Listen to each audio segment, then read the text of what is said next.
اوكي السلام عليكم ورحمة الله وبركاته. أركفوني كبجمتو تإلمان أورمو يوتيوب channel تينغوف تينغ مامي رتيني هردفتانو مرتكيسانو هرفتنا أنو مامي أنو مامي كان وقاد إيراداف نبيكتن كان وقاد إيراداف يشدام دواي ناقود آجر ترتني ناقود آجر تنو دعاء كيسانين كنو حدقة إنجرا الحمد لله رب العالمين برفتاني سبكان قاو ربي تبيك أجتشو أتو مالينا موني هدون سوشال ميديا رتيجتشو دام مامين إيس جرا مامين أكستا مامين أكسنتا مامين أكني إيس جرا أكمي سجليسها دوريسنا يعني حالن تجرو مايني وانتهار ياو مال تجرا أدرا yoo jiraatti gad bayinu ibsi yookaan bakka waan adda addaa ergaa adda addaa jechuudhaan dhaammataa jirtu ergaa keessan isaanis dhaggeeffadheen jira al tokko neegaa okay galatooma deebeera kanaafuu haalli biyya keessaa akkamii maaltu jira tarsiimoonii akkamii Jawaar keenya akkamii hidhamtoonni siyaasaa akkamii qeerroon keenya akkamii oromiyaan keenya akkamii maamme dursamee ati akkamii yoo ati jiraatte deebii kana hundanuu deebifta jettaniitu dhugaadha wanti hundinuu wanti fayyaa caalu hin jiru maaliif fuula kee nutti nagarsiifne maammee jechuu dandeessu kana booda fuula kiyyaa arguun keessan yeroo dheeraa fudhachuu danda'a jedhee yaada awwala jechuudhaan maaliif yoo jettanii kana booda fuulli kiyyaa tokkoffaan rakkoo irra ga'e irraa kan ka'e lammaffaan akka sirrifattanuu waan hin barbaanneef sadaffaan akkaataa amma jechuudhaan bakka isiniif gala waan fuula kiyya isiniif nagarsiifneef jechuudha inni kaan immoo akkaataa qabsoo yeroo qabsooftu dirqama of geeddaruu jira waan hedduu jira amma waan miidiyaa irratti dubbatamuuf hin dubbatamne jira isiniif galaa jechuudha kanaafuu fuula kiyya kana booda arguudhaaf yeroo dheeraa isinitti fudhachuu danda'a hangasitti jechuudhaan karaadhuma YouTube channel kanaan jechuudhaan sagalee kiyya qofa dhageessanii ergaan ana gara kanaan isiniif dabarsu marti keessanuu jechuudhaan sheer gootanii duuniyaa waliin ga'u sheer gootanii peejii keessan irratti gruupii WhatsApp irratti keessattuu jarri social media please kana booda yeroon haasaa dheeraa ittiin haasofnu xumurre jirra kana booda gaddeebine jechuudhaan opidiyoo waliin gaddeebitanii afaan banuun biltsiginnaa waliin walarrabsuun maal jechuun jarri kaayyoon jara galmi jara guute jira waan jarri fedhan Oromoo salphisuun Oromoo miidhuun akkasumas hoggantoota Oromoo abbaa fedhan ajjeesanii abbaa fedhan hidhuun abbaa fedhan akka fedhan gochuun fedhii jara guutatanii jiru kan itti hidhatee nuyi Oromoodha kan itti hafee Oromoodha kanaafuu jechuudhaan waan nurraa hidhate guutachuuf immoo social media irratti walarrabsuu social media irratti gabba'anii jara hojii dhabanii waliin jara gabbo'anii waliin gadi bu'anii jara waliin haasa'uun abadanii barbaachisu deebii walii deebisuun jechuudha wanti barbaachisu akka barbaachisutti lafarra jira waan lafarra jiru hojjechuu tokko lammaffaa immoo wanti guddaan ummata social mediaatiif amaanaa wantan isiniin jedhu amaanaa viidiyoo kana yoo dandeessan bakka feetanitti kukkuttanii jechuudha yookaan irratti mata duree irratti babbarreessitanii sheer gootanii akka namoonni hedduun dhaggeeffatan wanti isin gochuu qabdantu jira innis inni amma namoonni hedduun miidhamanii jiru dhukkubsatanii jiru namoonni ilmaan harka qalleetti jechuudha madaraa amma wanti guddaan wanti amma sammuu koo tuqee jiru ndawum hin beektanii duraanis ammas wanti bakka keessa koo hedduu miidhee jiru namoota amma miidhamanii jiran sababa Oromoo namni hin ba'a inni kaan hidhama inni kaan immoo naafa ta'ee manatti deebi'a akkas ta'uu hin qabu kanaafuu namoonni biyya alaa wanti guddaan jara biyya alaarraa wanti eegamu inni namoota nu duraa dhukkubfatanii mustashfaa keessa jiranu rakkoo keessa jiranu kana akka jarri fayyanu akka jarri akkamamanii maatii jaraatti deebi'anu gochuun dirqama keenya jechuudha maaliif ennaan jarri eenyuun hin qabanu Oromoodhanii ba'anii naaf ta'anii manatti deebi'uu hin qabanu. Namni Oromoo maaliif boriftaanis gaafa namni jara sana ilaalu hamleen isaan cabaa gaafa jarri fayyanu garuu inni kaanis jechuudhaan hamlee argata. Kanaafuu hamlee walii kennuu wal cina dhaabbachuu wal jajjabeessuun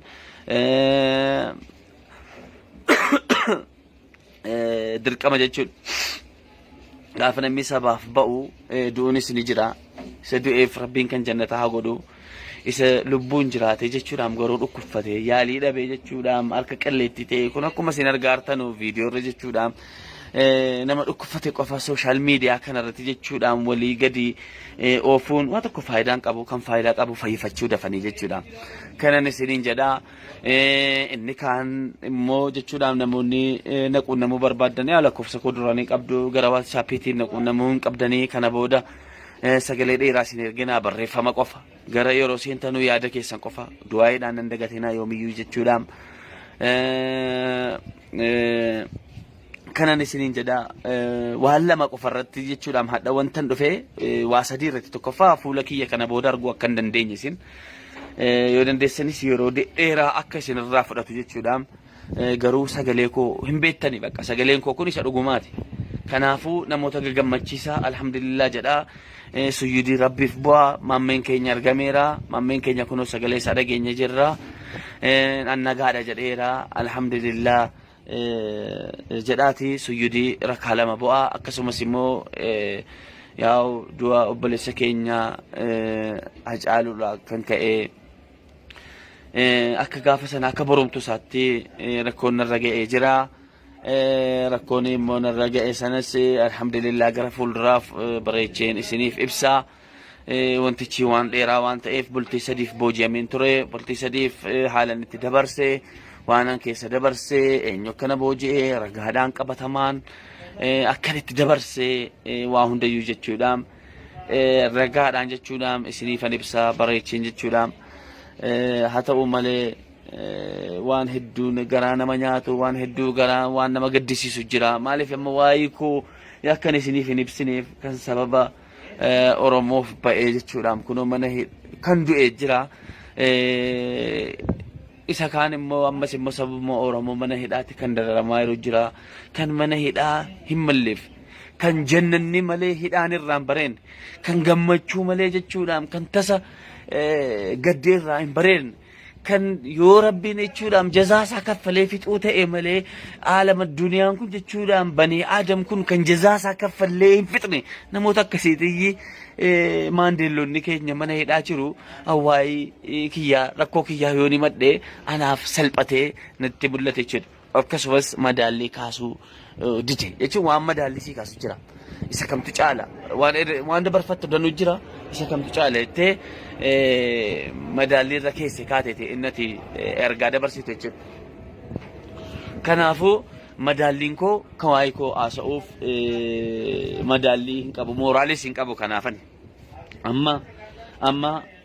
wanta isiniin jedhu amma wanti guddaan ijoon inni guddaan inni special case important inni ta'e jechuudha. Tingi godhaa yaa Oromoo kiyya. Diqqa jechuudhaan kun maammeedhamu sagalee geeddaree kan isaa fakkeesse kan jennela. Ammas komentii hin taane ilaalee akkan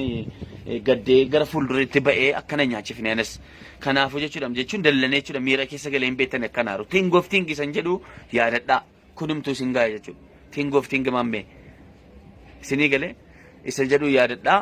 Kanaafuu jechuudhaan amma maal gootu walitti qabamaa guruppiidhaan ijaaramaa diina keessaniif fira. Jara diinni waadanu jechuu danda'an jarri bilxaginnaa deeggartoonni isaa jechuudha amma habashaa hunda jechuudhaan walitti guuranii ammas immoo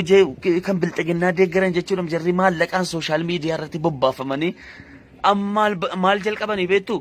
qabsoo keenya duddubbatan bisuuf ajandaa hin taaneef fidanii dhufu guyyaa guyyaadhaan hattaa ana ajjeesu ana fannisanii ajjeesuudhaan ajandaa haaraasanii fiduu danda'u abadan inkwaan arrabaa miti jechuudha. Kanaafuu ajandaan akka duddubbatti isin hin deebifne. Example fakkeenyaan isinitti hima yaa Oromoo. Jaraa waliin wal arrabsuudhaan akka durii sana akka waggaa lammanadhaa bakka sana jirra amma. Bakka sana hin jirru amma nu. Bakka kam jirra bakka hojiirra hojiin immoo lafarra jira. jarri waan fedhan haa jedhanu waan fedhan wala gargaaran please social media irratti jechuudhaan namni tokko gabba'ee namni jechuudhaan dhugumatti Oromoo jaallatu sabboonummaa qabu Jawaariin onni irra jaallatu Hacaaluu Hundeessaa jaallatu sinii galee namni Maammee jaallatu dhugumatti jechuudhaan onni irraa deebii jaraaf isin deebisina peejii jiraa like godhaa ba'a YouTube jiraa like godhaa unsubscribe godhaa ba'a bakka jarri argamanitti hin argamina jaraa waliin wal arrabsaa hin oolina boo'icha qofa وتقو سوشيال ميديا رتي انتني قدا هنولنا وانت سنقوتن هجي ومن بيالا هدانو كيسا بيا كيسا جيرو اينيو ولين بيتني نما تريحتنو اكا غندا كيسانين اكا قبلي كيسانين اكا اورومو قوتو تمو ماينو انت سن رأيقمو نموتا ميد امان فيفتشو يالجي يالي فتشو غرغارون درقام سلاف مو انكرا بربادن سنين جدا gara WhatsApp نقولنا قالتهما السلام عليكم ورحمة الله اوكي السلام عليكم ورحمة الله وبركاته اركفوني كبجمتو تإلمان أورمو يوتيوب channel تينغ اوف تينغ ما ميرتني هردفتنو مرتكيسنو هرفتنا انو مامي كان وقاد ايرا داف نبيكتن كان وقاد ايرا داف يچدام دواي ناغود اجر ترتني ناغود اجرتنو دعاء كيسانين كنو حدا إنجرا الحمد لله رب العالمين برفتاني سبكن قاو ربي تبيك أجتشو هتا أمالينا موني هدون سوشال ميديا رتيجتشو دام مامين سجرا مامين أكستا مامين أكسنتا مامين أكني سجرا أكمي سجليسا دوريسنا يعني حالا تجرو مايني وانتحار ياو مال تجرا أدرا yoo jiraate gadi bayinu ibsi yookaan bakka waan adda ergaa adda jechuudhaan dhaammataa jirtu ergaa keessan isaanis dhaggeeffadheen jira al tokko neega okay galatamaa deebeera kanaafuu haalli biyya keessa akkamii maaltu jira tarsiimoonii akkamii Jawaar keenya akkamii hidhamtoonni siyaasaa akkamii qeerroon keenya akkamii Oromiyaan keenya akkamii Maammee dursamee ati akkamii yoo ati jiraatte deebii kana hundanuu deebifta jettaniitu dhugaadha wanti hundinuu wanti fayyaa caalu hin jiru maaliif fuula kee nutti nagarsiifne Maammee jechuu dandeessu kana booda fuula kiyyaa arguun keessan yeroo dheeraa fudhachuu danda'a jedhee yaada awwala jechuudha maaliif yoo jettanii kana booda fuulli kiyyaa tokkoffaan rakkoo irra ga'e irraa kan ka'e lammaffaan akka sirrifattanu waan hin barbaanneef sadaffaan akkaataa amma jechuudhaan bakka isiniif gala waan fuula kiyya isiniif hin agarsiifneef jechuudha inni kaan immoo akkaataa qabsoo yeroo qabsooftu dirqama of geeddaruu jira waan hedduu jira amma waan miidiyaa irratti dubbatamuuf hin dubbatamne jira isiniif galaa jechuudha kanaafuu fuula kiyya kana booda arguudhaaf yeroo dheeraa isinitti fudhachuu danda'a hangasitti jechuudhaan karaadhuma YouTube channel kanaan jechuudhaan sagalee kiyya qofa dhageessanii ergaan ana gara kanaan isiniif dabarsu marti keessan jechuudhaan sheer gootanii duuniyaa waliin ga'u sheer gootanii peejii keessan irratti gruupii WhatsApp irratti keessattuu jarri social media please kana booda yeroon aasaa dheeraa ittiin haasofnu xumurree jirra kana booda gaddeebine jechuudhaan oppidiyooliin gaddeebitanii afaan banuun biltsiginnaa waliin wal arrabsuun maal jechuun jarri kaayyoon jara galmi jara guute jira waan jarri fedhan Oromoo salphisuun Oromoo miidhuun akkasumas hoggantoota Oromoo abbaa fedhan ajjeesanii abbaa fedhan hidhuun abbaa fedhan akka fedhan gochuun fedhii jara guuttatanii jiru kan itti hidhatee nuyi Oromoodha kan itti hafee Oromoodha kanaafuu jechuudhaan waan nurraa hidhate guuttachuuf immoo social media irratti wal arrabsuu social media irratti gabba'anii jara hojii dhabanii waliin jara gabbo'anii waliin gadi bu'anii jara waliin haasa'uun abadanii barbaachisu deebii walii deebisuun jechuudha wanti barbaachisu akka barbaachisutti lafarra jira waan lafarra jiru hojjechuudha tokko lammaffaa ammoo wanti guddaan ummata social mediatiif amaanaa wantan isiniin jedhu amaanaa viidiyoo kana yoo dandeessan bakka feetanitti kukkuttanii jechuudha yookaan irratti mata duree irratti babbarreessitanii sheer gootanii akka namoonni hedduun dhaggeeffatan wanti isin gochuu qabdantu jira innis maa inni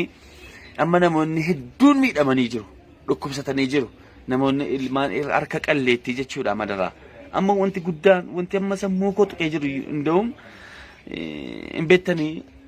duraanis ammas wanti bakka keessa koo hedduu miidhee jiru namoota amma miidhamanii jiran sababa Oromoo namni hin ba'a inni kaan hindhama inni kaan immoo naafa ta'e manatti deebi'a akkas ta'uu hin qabu kanaafuu namoonni biyya alaa wanti guddaan jara biyya alaarraa wanti eegamu maa inni namoota nu duraa dhukkubfatanii mustashfaa keessa jiranu rakkoo keessa jiranu kana akka jarri fayyanu akka jarri akkamamanii maatii jaraatti deebi'anu gochuun dirqama keenya jechuudha maaliif ennaan jarri eenyuun hin qabanu Oromoo jedhanii ba'anii naafa ta'anii manatti deebi'uu hin qabanu namni Oromoo maaliif boriftaanis gaafa namni jara sana ilaalu hamleen isaan cabaa gaafa jarri fayyanu garuu inni kaanis jechuudha hamlee argata kanaafuu hamlee walii kennuu wal cina dhaabbachuu wal jajjabeessuun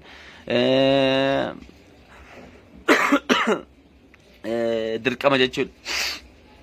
gaafa namni sabaaf ba'u du'uunis ni jira isa du'eef rabbiin kan jannata haa godhu isa lubbuun jiraate jechuudhaan garuu dhukkubfate yaalii dhabee jechuudhaan harka qalleetti ta'e kun akkuma isin argaartanu viidiyoo irra jechuudhaan nama dhukkubfate qofa social media kanarratti jechuudhaan walii gadi oofuun waan tokko faayidaan qabu kan faayidaa qabu fayyifachuu dafanii jechuudhaan kanan isiniin jedhaa